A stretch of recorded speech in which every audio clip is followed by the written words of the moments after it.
দুই দেশের শীর্ষ বৈঠকের পর বাংলাদেশিদের জন্য দিল্লি ভিসা শিথিল করবে এমন প্রত্যাশা ঢাকার। পররাষ্ট্র উপদেষ্টা তৌহিদ হোসেন জানান, এতে দুই দেশেরই স্বার্থ রক্ষা হবে। এখন দিল্লির সিদ্ধান্তের অপেক্ষা। বিশ্লেষকেরা বলছেন, দ্বিপক্ষীয় সম্পর্ক স্বাভাবিক করতে দুই দেশের মানুষে মানুষে যোগাযোগ বাড়ানোর বিকল্প নেই।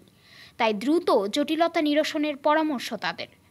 ছাত্র জনতার গণ অভ্যুত্থানে স্বৈরাচারের পতনের দিন গত বছরের ৫ আগস্ট আক্রান্ত হয় ধানমন্ডির ইন্দিরা গান্ধী সাংস্কৃতিক কেন্দ্র। এরপর ২৬ আগস্ট ভারতীয় ভিসা সেন্টারের সামনে বিক্ষোভ করে বিক্ষুব্ধ জনতা। এরপরই নিরাপত্তার ঝুঁকি দেখিয়ে বন্ধ করে দেওয়া হয় সেন্টারটি। একে একে বন্ধ করে দেওয়া হয় চট্টগ্রাম, খুলনা, সিলেট ও রাজশাহীতে ভিসা আবেদন কেন্দ্র। সংশ্লিষ্টরা বলছেন, হাসিনার ভারতে অবস্থান নিয়ে ঢাকা দিল্লি সম্পর্কের টানাপোড়েন ও নিরাপত্তা শঙ্কা থাকায় ভিসা সেন্টারে ফিরতে চান না কর্মকর্তা ও কর্মচারীরা। তবে অধ্যাপক ইউনূস ও নরেন্দ্র মোদীর বৈঠকের পর ভিসা কার্যক্রম স্বাভাবিক হওয়ার আশা বাংলাদেশের।